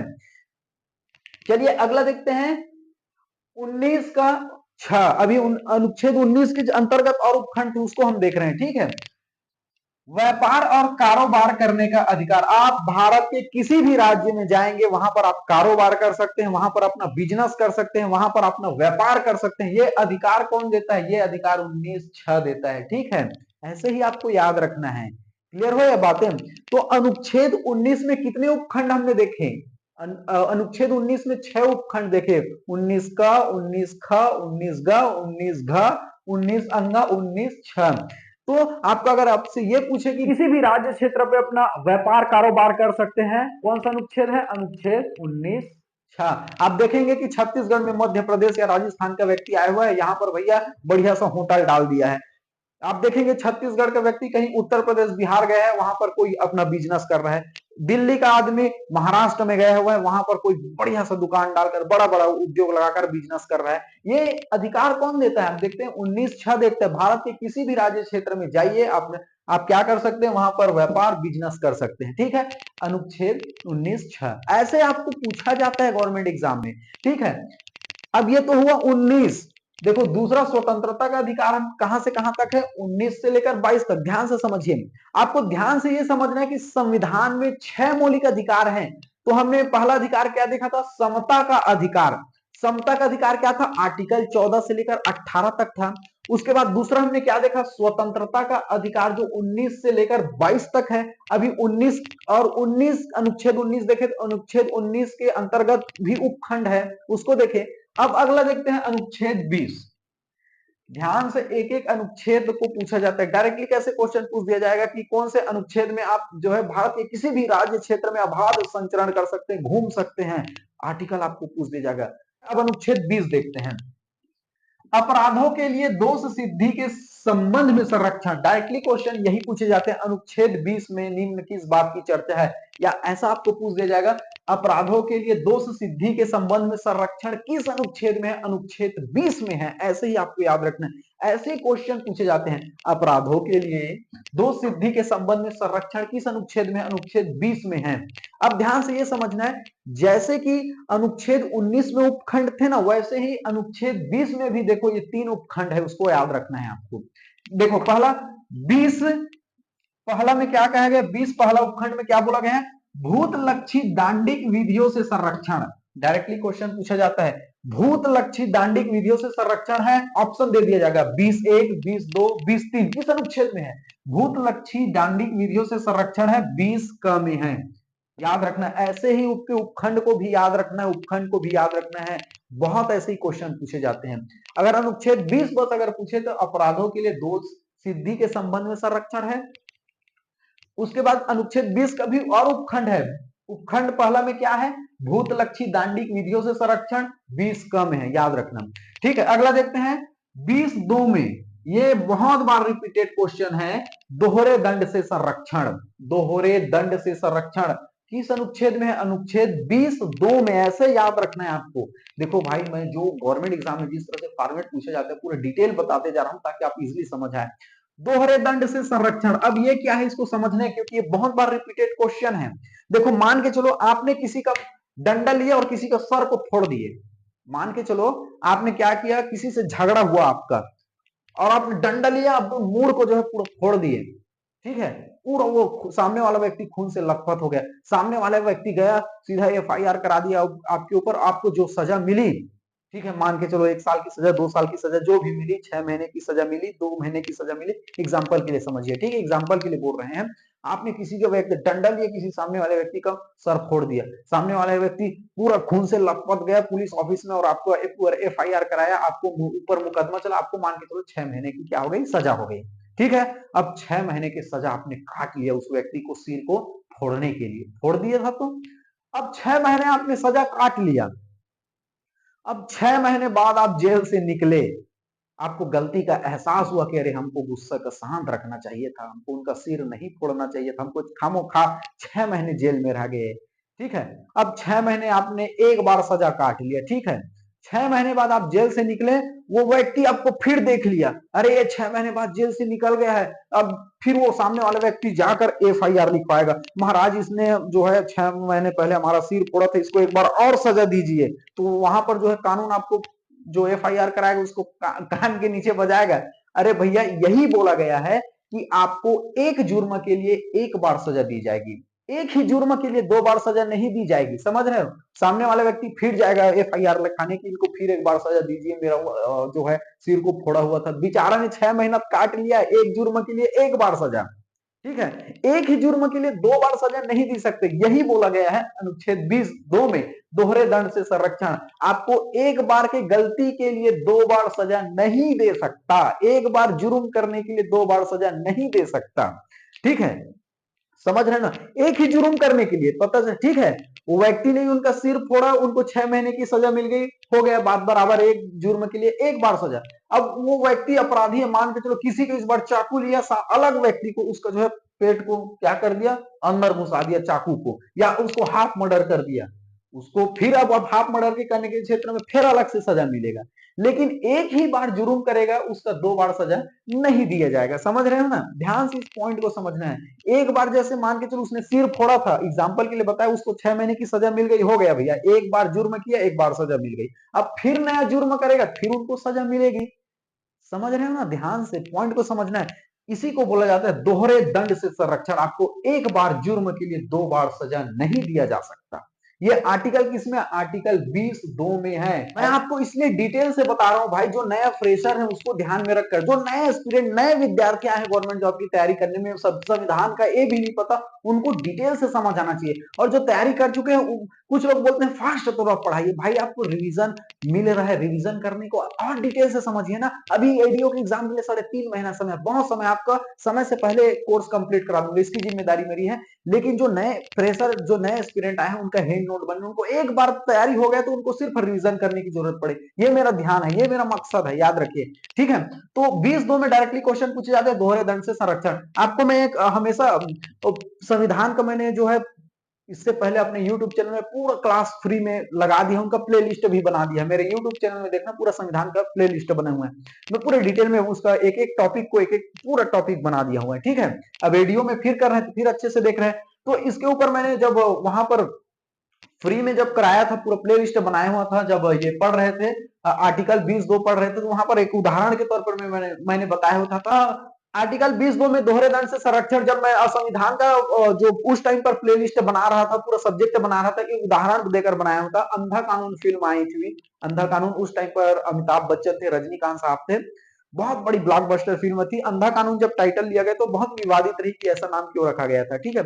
उसका मैं थोड़ा शॉर्टकट में बता रहा हूँ, ये इसी आर्टिकल से लिया गया, इसी आर्टिकल से रिलेट करते हैं, इसलिए ध्यान से समझिए। अमिताभ बच्चन और अमरीश पुरी, अमरीश पुरी साहब विलन थे, ठीक है। अरे साकार ठीक है, बीच बीच में मनोरंजन भी होना चाहिए, पढ़ाई को हमेशा इंजॉय से पढ़िए, याद रखना, मजा आना चाहिए। 3 इडियट में बोलता है नहीं कि हाँ, आपको जिस काम में मजा आए वो काम कीजिए, पढ़ाई में आपको मजा आना चाहिए, ठीक है। टीचर ऐसा नहीं होना चाहिए कि बोर लग जाए, नहीं, इंजॉय पैदा कर दे, उत्साह पैदा कर दे, वाह, ललक होना चाहिए पढ़ने में, तब मजा आता है, ठीक है। तो मैं क्या बोल रहा था आपको, अंधा कानून में अमिताभ बच्चन साहब थे और अमरीश पुरी थे, ठीक है। तो कुछ उसके बीच मुझे तो स्टोरी उतना याद नहीं आ रहा है, तो फिर अमिताभ बच्चन ने क्या कर दिया, वो अमरीश पुरी को, झगड़ा उगड़ा हुआ तो अमरीश पुरी को मार दिया था, ठीक है। लेकिन अमरीश पुरी एक्चुअल में मरा नहीं था, वो कुछ नाटक कर दिया था, वो जिंदा था, ठीक है, लेकिन लोगों की नजर में मर गया था अमरीश पुरी, कानून के नजर में मर गया था। अब अमिताभ बच्चन की इधर पकड़ कर ले गए और अदालत ने बोला कि आपको जो है, किसी आपने सामने वाले का मर्डर किया, आपको 20 साल की सजा दी जाती है। अब अमिताभ बच्चन क्या था, 20 साल की उनको सजा हो गई, 20 साल की सजा हो गई। वो अंधा कानून मूवीज देखना आप, 20 साल की सजा हो गई, लेकिन एक्चुअल में जो है अमरीश पुरी अभी नहीं मरा था, वो सामने वाले दुनिया के नजर में जो है मरने का नाटक कर दिया था, और इधर फंस गया कौन, अमिताभ बच्चन, और 20 साल की को सजा हो गई। अब 20 साल की जब सजा हुई तो उनके, अब छोटी बच्ची थी, उनकी पत्नी, सब डेथ वेथ हो गई सदमे में, या फिर हम कैसे रहेंगे या अपने पति के बगैर, ऐसे करके स्टोरी आप देखना, मुझे उतना ध्यान नहीं आ रहा है, बस ऐसे ही था। तो जब 20 साल बाद अमिताभ बच्चन जब निकला, ठीक है, 20 साल बाद जब जेल से निकला, तो अमरीश पुरी मरा नहीं था, वो किसी जगह पर भाषण दे रहा था नेता बनकर, हम आपके लिए ऐसा करेंगे वैसा करेंगे, ठीक है। अरे साका ठीक है, वो जो है कहीं पर भाषण दे रहा था। अब अमिताभ बच्चन को सदमा लग गया, अरे बाप रे, जिसको मैंने मारा था, जिसके मर्डर के जुर्म में मैं जो है जेल के अंदर गया था, वो तो मेरे सामने खड़ा हुआ था, मेरे साथ धोखा हुआ, और मैं, मेरे जिंदगी के 20 साल जो है बर्बाद हो गए। अब अमरीश पुरी भी सामने अमिताभ बच्चन को देखता है, अमरीश पुरी का, बाप रे, उसका भी हालत खराब हो जाता है। फिर अमिताभ बच्चन को बहुत गुस्सा आता है, तू तो मरा नहीं और मुझे जो है झूठी केस में फंसाकर जो है मर्डर के केस में 20 साल का सजा सुनवा दिया तुमने। तो वहीं पर अमरीश पुरी जैसे जो है देखता है अमिताभ बच्चन को, भाग जाता है स्टेज को, वो भाषण दे रहा था, अमरीश पुरी नेता बना हुआ था, वो भाग जाता है। अब अमिताभ बच्चन गुस्से में अब दौड़ाते दौड़ाते के सामने चाकू लेकर ना, दौड़ाते दौड़ाते कहां पर ज्यादा, एक सी अदालत चल रहा होता है, किसी मुकदमा चल रहा होता है, तो वहां पर जो है अमरीश पुरी सीधा अदालत में घुस जाता है।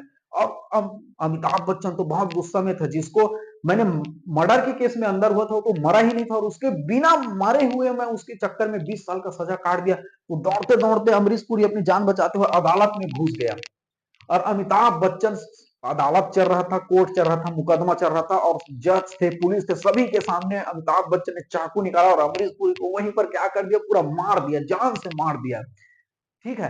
बहुत अच्छा फिल्म था, उस टाइम पर कानून को बताया गया था कि कानून वास्तविक में क्या क्या है, क्या दशा रही है, ऐसे करके। तो फिर क्या था, जज बोलता है, जज बोलता है, अमिताभ बच्चन को पहचान नहीं पा रहा था, तो जज, भाई 20 साल बाद दाढ़ी वाड़ी उनका बढ़ गया था, ठीक है, फिल्म की बात कर रहा हूं मैं, ध्यान से समझिए आप, ठीक है, कभी मनोरंजन होना चाहिए, और पढ़ाई से रिलेट है ये, ऐसे बात नहीं बता रहा हूं। तो फिर अमिताभ बच्चन को क्या करता है पता है, जज बोलता है कि इसे जो है अरेस्ट कर लीजिए, पुलिस वाले को बोलता है अरेस्ट कर लीजिए उसे। गौर से देखिए जज साहब, आप शायद मुझे पहचान नहीं रहे हैं, ये जो इंसान को मैंने मारा है, आज से 20 साल पहले इसी व्यक्ति को मारने के लिए मुझे 20 साल की सजा दी थी। गौर से याद कीजिए जज साहब, आप आए। भाई, जज को अमिताभ बच्चन ये बोलता है कि आप याद कीजिए जज साहब, 20 साल पहले इसी व्यक्ति के मर्डर के लिए आपने मुझे 20 साल की सजा दी हुई थी। याद कीजिए जज साहब, अपने उन किताबों को, फाइलों को खोल कर दीजिए, ये वही इंसान है जिसके लिए आपने मुझे 20 साल की सजा दी थी।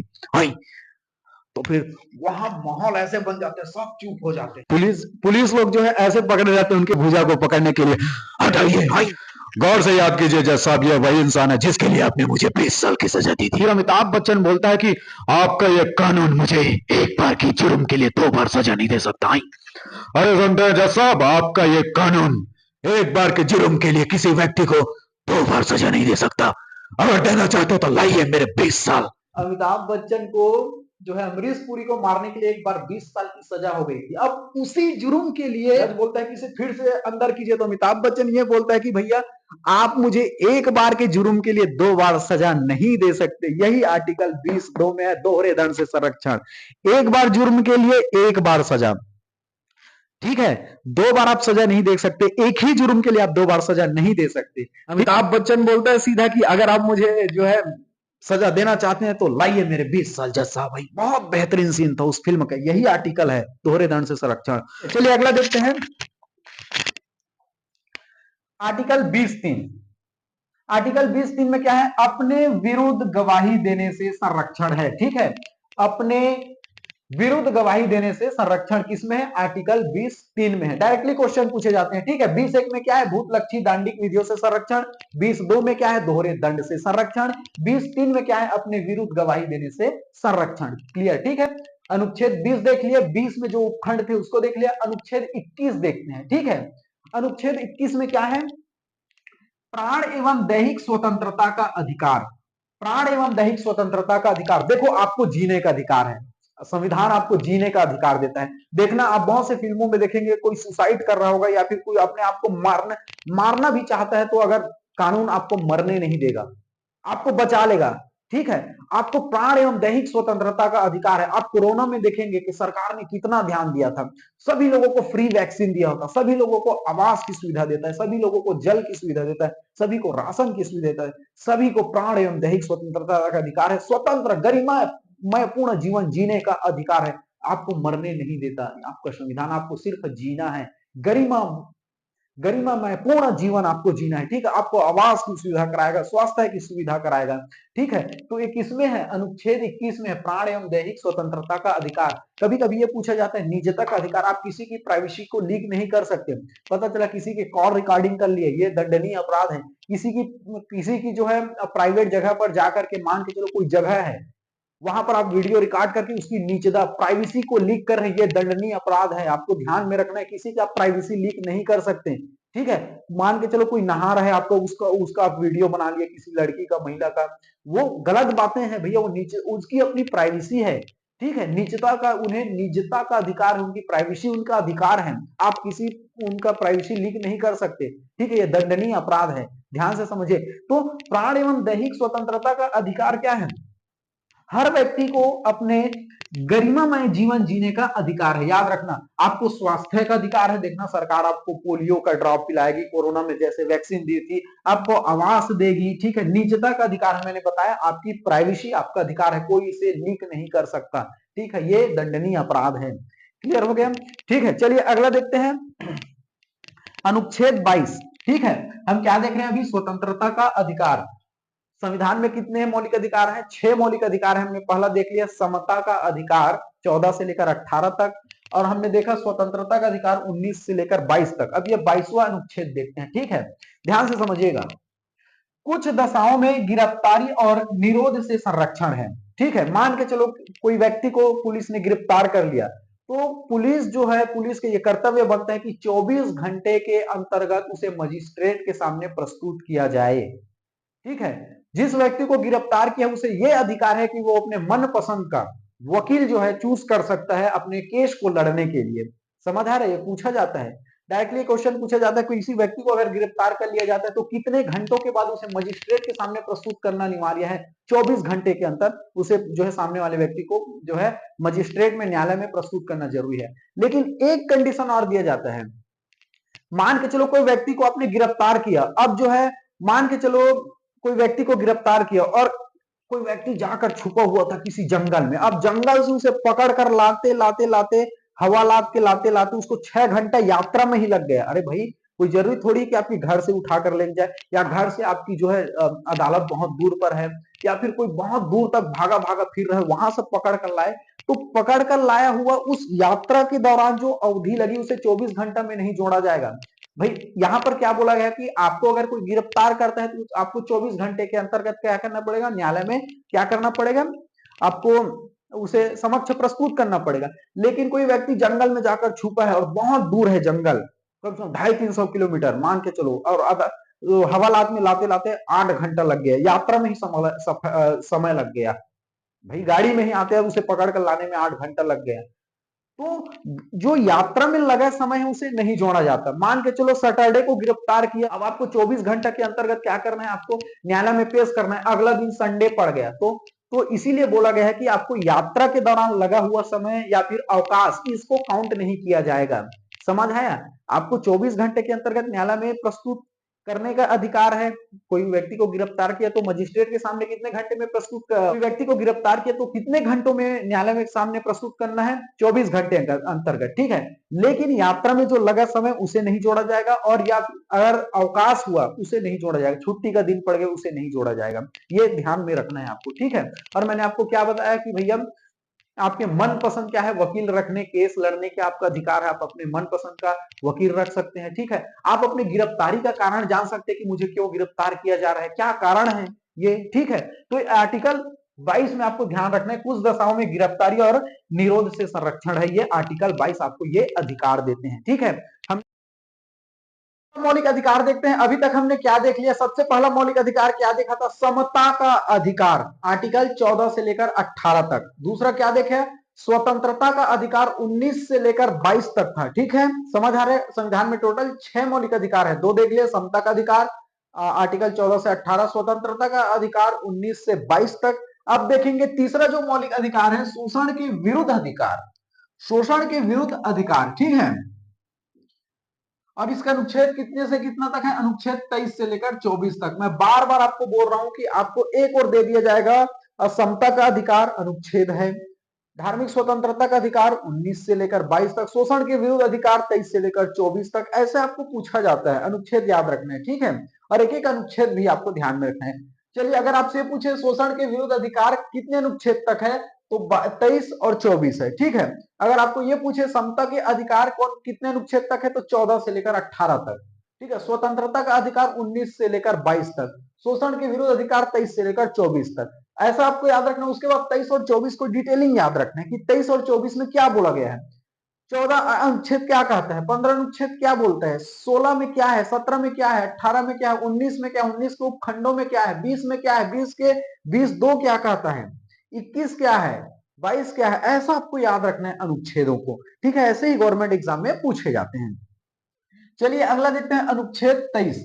ध्यान से समझिए, मानव का दुर्व्यापार और बलात् श्रम पर प्रतिषेध है। डायरेक्टली ये क्वेश्चन पूछे जाते हैं कि अनुच्छेद 23 में किस बात की चर्चा है।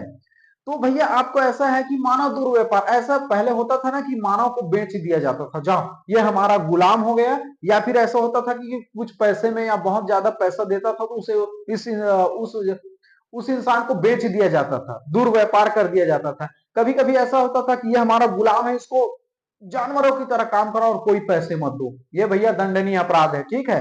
आप मानव का दुर्व्यापार नहीं कर सकते, मानव का आप बेगारी नहीं करा सकते, जितना आप काम कराएंगे उसका आप जो है पैसे दीजिए।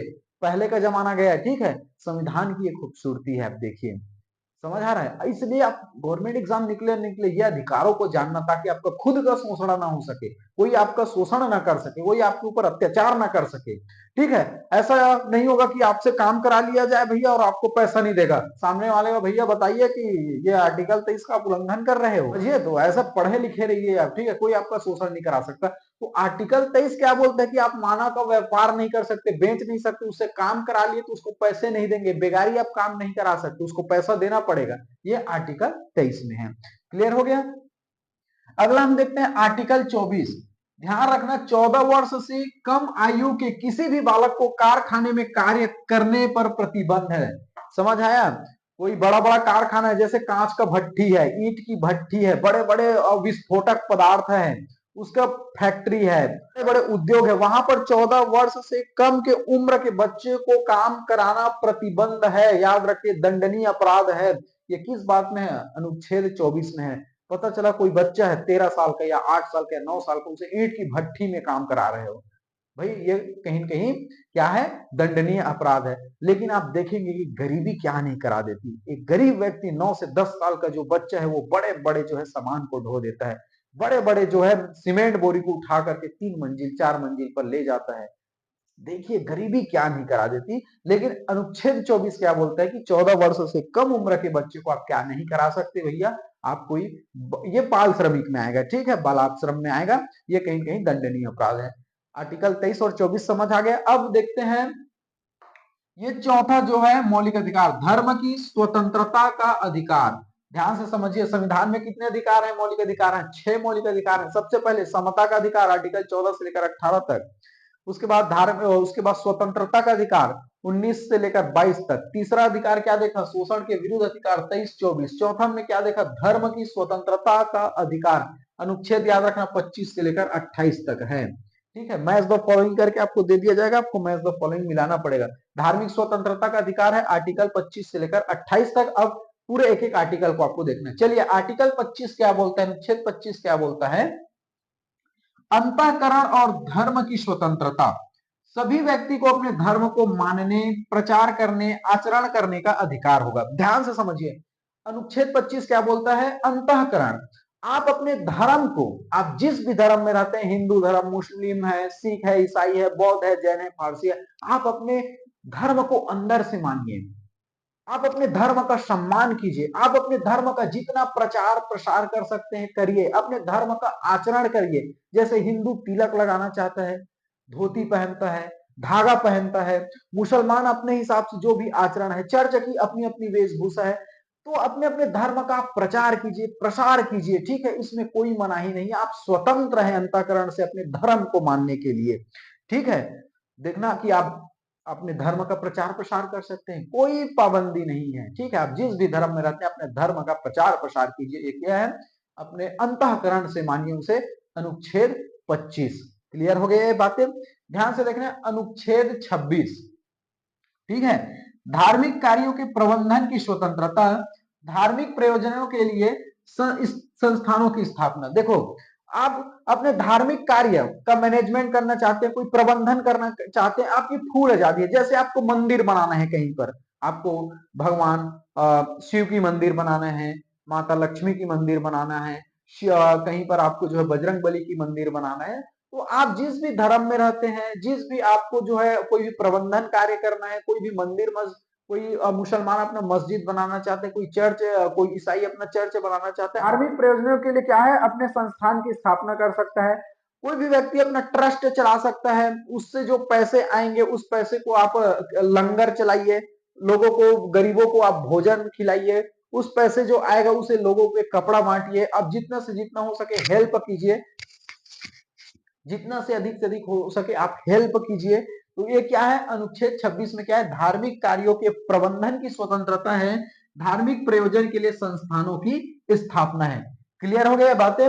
अनुच्छेद 26। अनुच्छेद 27 देखते हैं, बहुत इंपॉर्टेंट है। किसी विशेष धर्म की उन्नति के लिए, ध्यान से समझिए, किसी विशेष धर्म की उन्नति के लिए कर न देने की स्वतंत्रता है। इसे याद रखिए, डायरेक्टली ऐसे क्वेश्चन पूछे जाते हैं। अनुच्छेद 27 क्या कहता है, किसी विशेष धर्म की उन्नति के लिए कर न देने की स्वतंत्रता है। मान के चलो कहीं पर कोई धर्म का प्रचार प्रसार कर रहा है, कोई धर्म की उन्नति करना चाहता है, अपने अपने धर्म की उन्नति करना चाहता है, और आपसे जो है पैसा ले, आपसे जो टैक्स ले, आपसे जो शुल्क ले, और आपको ऐसा बोला जाएगा कि आपको देना ही पड़ेगा, तो ऐसा कोई जबरदस्ती नहीं है भाई। आप धर्म की उन्नति करना चाहते हैं आप करिए, लेकिन सामने वाले व्यक्ति को आप जो है फोर्स नहीं कर सकते, बाध्य नहीं कर सकते कि आप भी पैसा दीजिए तब हम धर्म की उन्नति करेंगे। सामने वाले व्यक्ति को अपने धर्म की उन्नति के लिए आप जो है शुल्क नहीं मांग सकते, उसे मजबूर नहीं करेंगे आप उनसे कर मांगने के लिए, ठीक है। देखो आप अपने धर्म को उन्नति करना चाहते हैं, प्रचार करना चाहते हैं, प्रसार करना चाहते हैं, करिए, लेकिन सामने वाले व्यक्ति को धर्म की उन्नति के लिए आप जो है कर दीजिए, शुल्क दीजिए, ऐसा आप मजबूर नहीं कर सकते। आप पैसे दीजिए, हम सामने वाले धर्म को उन्नति करेंगे, उसका प्रचार प्रसार करेंगे, आप लोग पैसा दीजिए, ऐसा आप जो है कर देने के लिए क्या नहीं कर सकते, बाध्य नहीं कर सकते। किसी व्यक्ति को आप जो है क्या नहीं कर सकते, मजबूर नहीं कर सकते, ठीक है। आप धर्म का अपना प्रचार प्रसार कीजिए, लेकिन सामने वाले व्यक्ति को जो पैसे दीजिए, कर दीजिए, हम उस पैसे से हम क्या करेंगे, उन्नति करेंगे। आप सामने वाले व्यक्ति को जो है कर देने के लिए क्या बाध्य नहीं कर सकते, ठीक है, कोई फोर्स नहीं कर सकते। यही आर्टिकल 27 में है। क्लियर हो गया। अगला देखते हैं अनुच्छेद 28। ठीक है, अनुच्छेद 28 में क्या है, शिक्षण संस्थानों में धार्मिक शिक्षा या धार्मिक उपासना में उपस्थिति होने के बारे में है। ठीक है, देखो कोई राज्य पोषित है, पूर्णतः राज्य पोषित कोई शिक्षा संस्थान है, जैसे कोई गवर्नमेंट स्कूल्स है, गवर्नमेंट शिक्षा संस्थान है, वहां पर कोई धर्म की आप शिक्षा नहीं दे सकते, धार्मिक शिक्षा नहीं दे सकते। ठीक है, याद रखना, कोई राज्य पूर्णतः राज्य पोषित कोई शिक्षा संस्था है, वहां पर आप धार्मिक शिक्षा नहीं दे सकते। ये आर्टिकल 28 में है। क्लियर हो गया आपको? चलिए अगला देखते हैं। हमने अभी तक जो है चार जो है मौलिक अधिकार देख लिया। टोटल भारतीय संविधान में कितने मौलिक अधिकार हैं? 6 मौलिक अधिकार हैं। ठीक है, हमने 4 मौलिक अधिकार देख लिए हैं, जैसे समता का अधिकार है, ठीक है, आर्टिकल 14 से लेकर 18 तक के, फिर स्वतंत्रता का अधिकार है 19 से लेकर 22 तक के, फिर शोषण के विरुद्ध अधिकार है 23 और 24 में है। ठीक है, फिर 25 से लेकर 28 तक धर्म की स्वतंत्रता का अधिकार है। क्लियर हो गया? अब देखते हैं पांचवा जो मौलिक अधिकार है, संस्कृति और शिक्षा संबंधी अधिकार, आर्टिकल 29 और 30 में है। ठीक है, याद रखने हैं आर्टिकल और 29 30। मैं बार बार बोलता हूं कि आपको मोस्ट द फॉलोइंग करके दे दिया जाएगा। चलिए देखते हैं अनुच्छेद 29 देखेंगे। ठीक है, इसमें क्या बोला गया है, अल्पसंख्यक वर्गों के हितों का संरक्षण। That is a most directly ऐसे ही क्वेश्चन पूछ दिया जाएगा कि अनुच्छेद 29 में क्या है, तो अल्पसंख्यक वर्गों के हितों का संरक्षण है। याद रख लीजिए, अल्पसंख्यक वर्गों के हितों का संरक्षण है। अब 29 का जो खंड है, 29(1) में क्या है आपको ध्यान में रखना है, भारत के राज्य क्षेत्र या उसके किसी भाग के निवासी को विशेष धर्म, भाषा, लिपि, संस्कृति को बनाए रखने का अधिकार होगा। ध्यान से आप समझिए, राज्य क्षेत्र के अंतर्गत सभी व्यक्ति को अपने जो भाषा है, संस्कृति है, लिपि है, इनको जो है संरक्षित करने, बढ़ावा देने का अधिकार है। जैसे मान के चलो, आप जब मध्य प्रदेश में अपनी वेशभूषा है, अपनी संस्कृति है, जैसे आदिवासियों की अपनी कला है, संस्कृति है, छत्तीसगढ़ की अपनी वेशभूषा है, कला है, संस्कृति। आप जैसे साउथ में चले जाइए, साउथ में देखेंगे बहुत से लोगों का पहनावा, आप वेशभूषा देखें, उनका जो भाषा है, तमिल, तेलुगु, कन्नड़, मलयालम आप देखेंगे। तो कहने का मतलब ये चीज है कि भारत के राज्य क्षेत्र के अंतर्गत सभी लोगों को अपनी संस्कृति को, अपनी भाषा को, अपनी लिपि को संरक्षित करने का अधिकार है, उन्हें बढ़ावा देने का अधिकार है, उनको अधिक से अधिक प्रचार प्रसार करने का अधिकार है। ठीक है, यही बात बोला गया है। भारत के राज्य क्षेत्र या उसके किसी भाग के निवासी को अपने विशेष भाषा, ठीक है, जैसे हमारे छत्तीसगढ़ में छत्तीसगढ़ी बोली जाती है, मध्य प्रदेश में आप देखेंगे तकरीबन हिंदी, ये मध्य भारत में आपको देखने को मिलेगी। जैसे नीचे साउथ में चले जाएं या पूर्वी भारत में चले जाएं, तो सभी लोगों को अपनी अपनी भाषा है, लिपि है, संस्कृति को बनाए रखने का अधिकार होगा। इस बात की 29(1) में है। ठीक है, चलिए अगला देखते हैं 29(2)। इस राज्य द्वारा पोषित किसी शिक्षा संस्थान में प्रवेश किसी भी नागरिक धर्म, मूल वंश, जाति, भाषा के आधार पर वंचित नहीं किया जाएगा। ध्यान से इसको यह समझना, अगर कोई राज्य पोषित जो है शिक्षा संस्थान है, जैसे गवर्नमेंट स्कूल है, इसमें जो है धर्म, मूल वंश, जाति, लिंग के आधार पर आपको जो है वंचित नहीं किया जाएगा। अब ध्यान से कैसे समझना है, मान के चलो कोई राज्य पोषित शिक्षा संस्थान है, कोई स्कूल है, मान के चलो, अगर आपको ये बोल दिया जाए कि तू अलग जाति का भैया, तुझे हम इसमें एडमिशन नहीं देंगे, या तू तो अलग लिंग का है, या फिर तो अलग जाति है, वेशभूषा है तेरी, तू अलग धर्म का है, लोग है, तुझे हम एडमिशन नहीं देंगे, ऐसा नहीं है। तो जो राज्य पोषित शिक्षा संस्थान है, उसमें जो है आपको ध्यान में रखना है, किसी भी नागरिक को, कोई भी धर्म का हो, कोई भी धर्म का हो, कोई भी मूल का हो, कोई भी जाति का हो, कोई भी भाषा का हो, उसे शिक्षा से वंचित नहीं किया जाएगा। सभी के लिए समान भाव से शिक्षा जो है प्रदान किया जाएगा। ये किसमें है? 29(2) में है। क्लियर हो गया? चलिए अब अगला बढ़ते हैं। अब अनुच्छेद 30, ध्यान रखना, ठीक है, ध्यान से समझना। 29 और 30, अनुच्छेद 30 देखेंगे, अल्पसंख्यक वर्गों को शिक्षा संस्थानों की स्थापना और प्रशासन करने का अधिकार है। डायरेक्टली क्वेश्चन पूछे जाते हैं, आप याद रखिएगा अनुच्छेद, जैसे अनुच्छेद 29 में अल्पसंख्यक वर्गों के हितों का संरक्षण, ये मेनली याद रखना क्योंकि इनको बहुत बार पूछा जा चुका है। जहां पर पूछा जा चुका है आपको मैं फोर्स कर देता हूं। अनुच्छेद 29 क्या कहता है? अल्पसंख्यक वर्गों के हितों का संरक्षण है, इसको याद रखना। अनुच्छेद 30 में क्या है? अल्पसंख्यक वर्गों को शिक्षा संस्थानों की स्थापना और प्रशासन करने का अधिकार है। तो अल्पसंख्यक वर्ग जो है, ध्यान आपके याद करने का तरीका ज्यादा माइंड में रखना है, ठीक है, ये ध्यान हो गया। अगला हम देखते हैं छठवां मौलिक अधिकार। 5 मौलिक अधिकार देख लिए, भारतीय संविधान में 6 मौलिक अधिकार है। वीडियो थोड़ा लंबा हो रहा है, मुझे थोड़ा फास्ट चलना पड़ेगा, ठीक है। चलिए देखते हैं, छठवां मौलिक अधिकार है संवैधानिक उपचारों का अधिकार।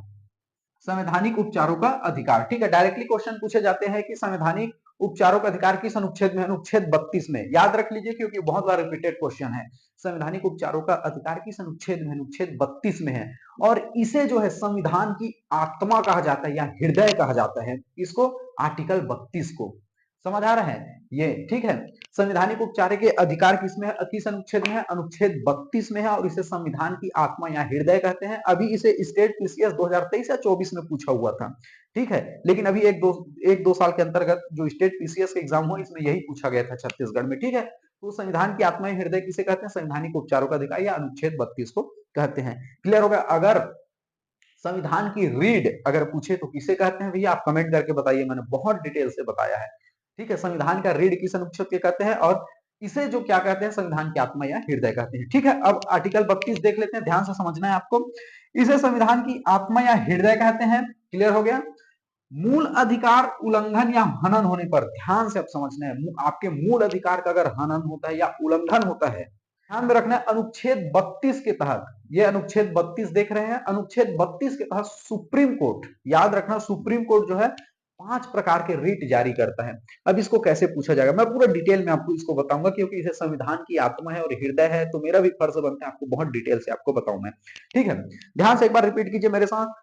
जो है संवैधानिक उपचारों का अधिकार अनुच्छेद 32 में है। क्लियर हो गया? इसे संविधान की आत्मा या हृदय कहते हैं। अगर आपके मूल अधिकार, मौलिक अधिकार, अभी कितने मौलिक अधिकार देखे हैं? अभी शुरू से लेकर पूरा टॉपिक चल रहा है, मौलिक अधिकार देख रहे हैं ना, 12 13 14 15 16 17 18 19 20 21 लगातार मैं कराते चला रहा हूं। यही मौलिक अधिकार है आपका। आप तो मौलिक अधिकार का टॉपिक चल रहा है ना, तो जितने देख रहे हैं मौलिक अधिकार ही कर रहे हैं। अगर मान के चलो मौलिक अधिकार का आपका हनन होता है तो सुप्रीम कोर्ट जो है रीट जारी करता है। ठीक है, आर्टिकल 32 के तहत रीट जारी करता है। और कितने प्रकार के रीट जारी करता है ये पूछा जाता है? 5 प्रकार के रीट जारी करता है। और इसको क्वेश्चन कैसे पूछे जाते हैं? ठीक है, अब कंफ्यूज मत होना कि हमारे मूल अधिकार का हनन उल्लंघन, अभी तक मैंने जितने बता रहा हूं तो मूल अधिकार है, उसी का अगर कोई हनन करता है उल्लंघन करता है तो सुप्रीम कोर्ट अनुच्छेद 32 के तहत 5 प्रकार के रीट जारी करता है। ठीक है, अब कैसा पूछा जाएगा? अगर जो है मूल अधिकारी को हनन होता है तो सुप्रीम कोर्ट जो है कितने प्रकार का रीट जारी करता है? तो 5 प्रकार के रीट जारी करता है। किस अनुच्छेद के तहत? अनुच्छेद 32 के तहत सुप्रीम कोर्ट। इसी को कैसे क्वेश्चन घुमाता है कि अगर आपकी जो मूल अधिकारों का हनन होता है तो हाई कोर्ट जो है कौन से अनुच्छेद के तहत रीट जारी करता है? तो हाई कोर्ट जो है 226 अनुच्छेद 226 के तहत रीट जारी करता है। और सुप्रीम कोर्ट जो है आर्टिकल 32 के तहत 5 प्रकार के रीट जारी करता है। पूछा जाता है इसको। ठीक है, तो अनुच्छेद 32 के तहत, ठीक है, अनुच्छेद 32 के तहत सुप्रीम कोर्ट जो है 5 प्रकार के रीट जारी करता है और हाई कोर्ट जो है अनुच्छेद 226 के तहत रीट जारी करता है। क्लियर हो गया ये बातें?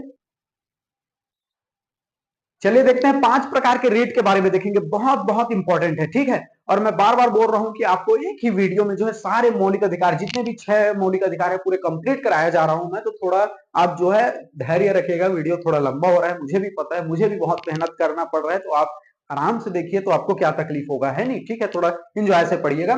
तो सर्वोच्च न्यायालय जो है, याद रखना किस अनुच्छेद के तहत रीट जारी करता है? अनुच्छेद 32 के तहत। और उच्च न्यायालय जो है आर्टिकल 226 या अनुच्छेद 226 के तहत 5 प्रकार के रीट जारी करता है। ठीक है, रीट क्या है? रीट एक प्रकार का आदेश है। सर्वोच्च न्यायालय का क्या है? आदेश है, और उस आदेश को मानना भैया बहुत जरूरी है। ठीक है, जिसे आदेश दिया है भैया उसको तो मानना पड़ेगा। ठीक है, सर्वोच्च न्यायालय, न्यायालय के पास बहुत पावर होता है, इसके सामने अच्छे अच्छों का जो अच्छे लोग पानी नहीं मांगते हैं। ठीक है, तो रीट का मतलब क्या है? एक प्रकार का न्यायालय का आदेश है।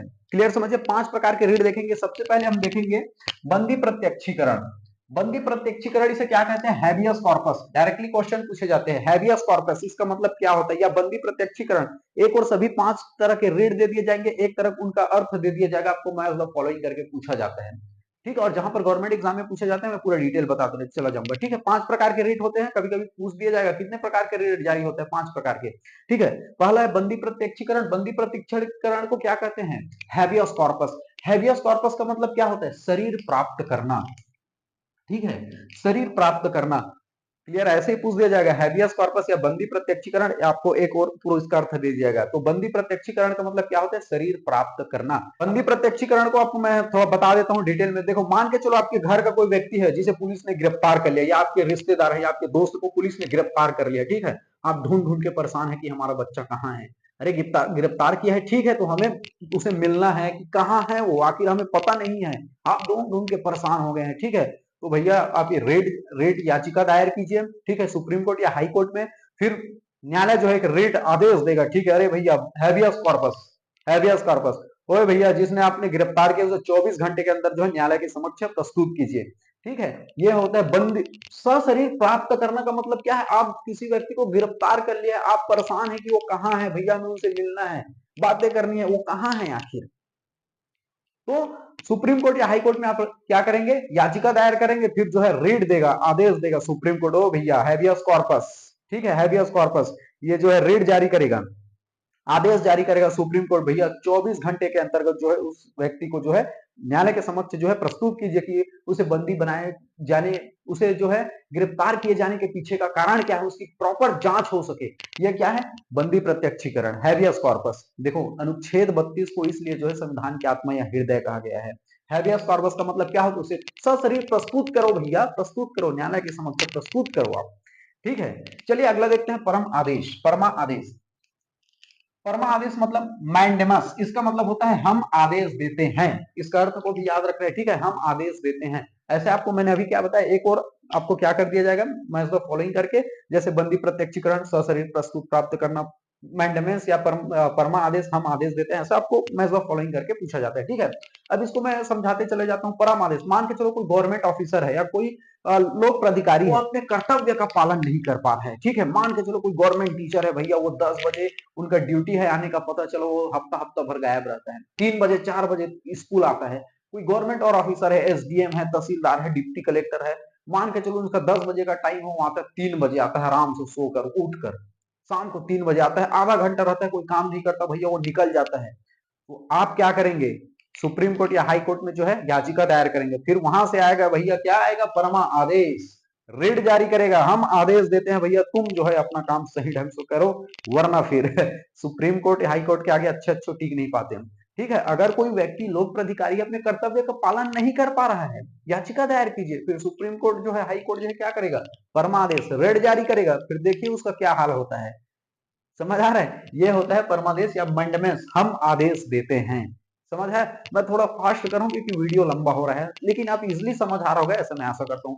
चलिए अगला देखते हैं, प्रतिषेध, प्रोहिबिटेशन, प्रोहिबिटेशन, ठीक है। अगला रीड क्या है, तीसरा रीड क्या है, प्रतिषेध, प्रोहिबिटेशन कहते हैं इसे, इसका अर्थ होता है रोकना, ठीक है, रोकना।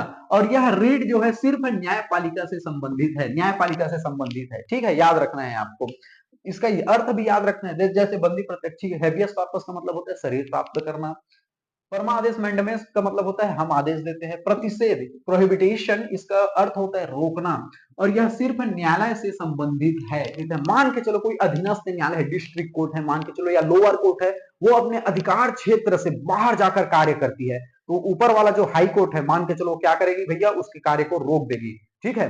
तो आपको क्या रखना है, रोकना। अगर कोई नीचे वाला अदालत है, नीचे वाला न्यायालय है, अपने अधिकार क्षेत्र से बाहर जाकर के कार्य करता है, ठीक है, अधिकार क्षेत्र से बाहर जाकर कार्य करते हैं, तो उसके ऊपर वाला जो न्यायालय है वो क्या करती है, रोक देगी उसके कार्य को, ओ भैया तुम रुको, ठीक है, तुम अतिक्रमण कर रहे हो, अपने अधिकार क्षेत्र से बाहर जाकर के डिसीजन दे रहे हो, कार्य कर रहे हो, तो जो ऊपर वाला न्यायालय है, जैसे डिस्ट्रिक्ट कोर्ट को कौन रोक देगा, हाई कोर्ट रोक देगा, ठीक है। हाई कोर्ट बोलेगा कि ओ भैया अधीनस्थ न्यायालय या डिस्ट्रिक्ट कोर्ट, भैया तुम अपने अधिकार क्षेत्र से बाहर जाकर निर्णय दे रहे हो या कार्य कर रहे हो, क्या कर देगा, रोक देगा हाई कोर्ट, ठीक है। इसी को बोलोगे है प्रतिषेध, अर्थ होता है रोकना, ठीक है। ये सिर्फ न्यायालय से संबंधित है, क्लियर हो गया। जो अधीनस्थ न्यायालय अपने अधिकार क्षेत्र से बाहर जाकर कार्य करती है, तो जो ऊपर वाले न्यायालय जैसे हाई कोर्ट हो गया या फिर सुप्रीम कोर्ट हो गया, क्या कर देगा, नीचे वाले न्यायालय को क्या कर देगा, प्रतिषेध कर देगा, रोक देगा, ठीक है। चलिए अगला देखते हैं, उत्प्रेषण, उत्प्रेषण सर्ज्यूरी, ठीक है, इसका अर्थ क्या है, निकाल कर प्राप्त करना, निकाल कर प्राप्त करना, यह भी न्यायालय से संबंधित है, मान के चलो अभी, ठीक है, यह भी न्यायालय से संबंधित है। सर्ज्यूरी का मतलब क्या होता है, उत्प्रेषण, उत्प्रेषण को सर्ज्यूरी बोलते हैं, इसका अर्थ होता है निकाल कर प्राप्त करना। इसके अर्थ को आपको ध्यान में रखना, मैं बार बार बोल रहा हूं, बंदी प्रत्यक्षीकरण, शरीर प्राप्त करना, परम आदेश, हम आदेश देते हैं, प्रतिषेध मतलब रोकना होता है, ठीक है, उत्प्रेषण का मतलब होता है सर्ज्यूरी, ठीक है। ये भी क्या होता है, न्यायालय से संबंधित। अब ध्यान से समझना, मान के चलो कोई अधीनस्थ न्यायालय है, वो अपने अधिकार क्षेत्र से बाहर जाकर कार्य करता है, या फिर जो नीचे वाले अदालत है वो जो है कोई निर्णय सुनाने में विधि भूल कर दी हो, भाई स्वाभाविक सी बात है, भूल कर दी हो, तो ऐसी स्थिति में क्या करता है कि हाई कोर्ट जो है या सुप्रीम कोर्ट है, उस केस को अपने पास बुला सकता है, ठीक है, समझ रहे हो मैं क्या बोल रहा हूँ? इसमें क्या होता है, उत्प्रेषण का मतलब होता है निकाल कर प्राप्त करना। कोई नीचे अदालत है, अधीनस्थ न्यायालय है, लोअर कोर्ट है, मान के चलो वो अपने अधिकार क्षेत्र से बाहर जाकर कार्य करता है, कोई डिसीजन सुनाने में कोई मिस्टेक कर दिया या विधि भूल हो गई, तो हाई कोर्ट या सुप्रीम कोर्ट क्या करता है, उस केस को अपने पास बुला सकता है। और जो नीचे वाले मान के चलो अधीनस्थ न्यायालय ने जो डिसीजन सुनाया था, उसे क्या कर सकता है, उसे जो है बदल सकता है। हाँ कि नहीं, तुमने जो है डिसीजन सुनाने में विधि भूल कर दी है, अब हम सुनाएंगे नया। ठीक है, तो इसका मतलब यही होता है। उत्प्रेषण का मतलब होता है निकाल कर प्राप्त करना। कोई नीचे नीचे वाला अधीनस्थ न्यायालय है, वो डिसीजन सुनाने में कोई भूल कर दिया, विधि भूल हो गई। ठीक है, अगर कोई केस को मंगाना है, ठीक है, तो मंगा सकता है। जैसे अधीनस्थ न्यायालय है तो हाई कोर्ट बोलेगा अरे भैया इस केस को हमारे पास भेजिए। ठीक है, तुमने जो डिसीजन सुनाया था वो थोड़ा मिस्टेक था, विधि भूल हो गई, हम नया डिसीजन सुनाएंगे। इसी को बोला जाता है उत्प्रेषण या निकाल कर प्राप्त करना। क्लियर हो गया? चलिए देखते हैं अधिकार परीक्षा। अधिकार परीक्षा को क्या बोलते हैं? क्यू वारंटो, जिसका अर्थ है आपका प्राधिकार क्या है, आपका प्राधिकार क्या है, अर्थ याद रखिएगा। ठीक है, और इसको जो समझा रहा हूं ध्यान से समझिए। क्यू वारंटो भी बोलते हैं इसको, कभी कभी अधिकार परीक्षा नहीं बोलते, इसको लिख देगा क्यू वारंटो। ठीक है, इसका अर्थ क्या होता है, आपका प्राधिकार क्या है। ध्यान से आप समझिए, मान के चलो कोई व्यक्ति है डिप्टी कलेक्टर बन गया, ठीक है, कोई जो है तहसीलदार बन गया, कोई आईपीएस बन गया, फर्जी तरीके से बन गया, उसके पास सही जो है कोई सर्टिफिकेट नहीं है, कोई डिग्री नहीं है, और वो क्या बन गया, वो आईएएस आईपीएस बन गया। मान के चलो कभी कभी भ्रष्टाचारी के रूप में देखने को आपको मिल सकता है। कोई व्यक्ति जो है क्या बन गया, आईएएस आईपीएस डिप्टी कलेक्टर या कोई गवर्नमेंट जॉब में लग गया। अगर आपको डाउट है कि भैया इसने तो पढ़ा लिखा नहीं है, 12वीं बस पास है, कैसे एसडीएम बन जाएगा, कैसे तहसीलदार बन जाएगा, तो यही यही रीट जारी होगा। अधिकार परीक्षा क्यू वारंटो, आपका क्या प्राधिकार है, आप प्रूफ दीजिए भैया, आप जो है पढ़े लिखे है कि नहीं है, आपके पास जो है प्रमाण है कि नहीं है। अगर आपको शंका है तो इस रीट के माध्यम से जो है क्या सामने वाले की पूरी जांच हो सकती है। समझ आ रहे हैं बातें? रीट के माध्यम से सामने वाले व्यक्ति का क्या हो सकता है, जांच हो सकता है। आपके पास वैधानिक दस्तावेज है कि नहीं है, आपने फर्जी तरीके से उस पद का ग्रहण थोड़ी ना कहा है, क्या आपका प्राधिकार है, किस अधिकार से उस पद पर हैं आप, पूरा ये इस रीट के माध्यम से आप जो है पूरी जान सकते हैं। अगर कोई कभी कभी होता है फर्जी हो जाता है, तो उस फर्जी निकल जाता है, उसके पास डिग्री नहीं, फर्जी डिग्री है, तो क्या कर देगा, उसे पद से हटा देगा, उसे रोक देगा। यही होता है भैया अधिकार परीक्षा। ठीक है, वीडियो थोड़ा लंबा हो गया, मैं भी थोड़ा फास्ट जल्दी जल्दी समझाने का प्रयास कर रहा हूँ। ठीक है, तो इस तरह से हमने आज इस वीडियो में पूरे 6 मौलिक अधिकार देख लिए हैं। ठीक है, और जहां जहां पर गवर्नमेंट एग्जाम में पूछा पूरे डिटेल में मैंने वहां पर बताने का भी प्रयास किया है। ठीक है, ये था एडीओ का चौथा क्लास, और लगातार जो है हमारे साथ वीडियो में आप बने रहेंगे, एडीओ की लगातार क्लासेस आएंगी। चलिए मिलते हैं क्लास 5 पर, तब तक के लिए जय हिंद, जय भारत।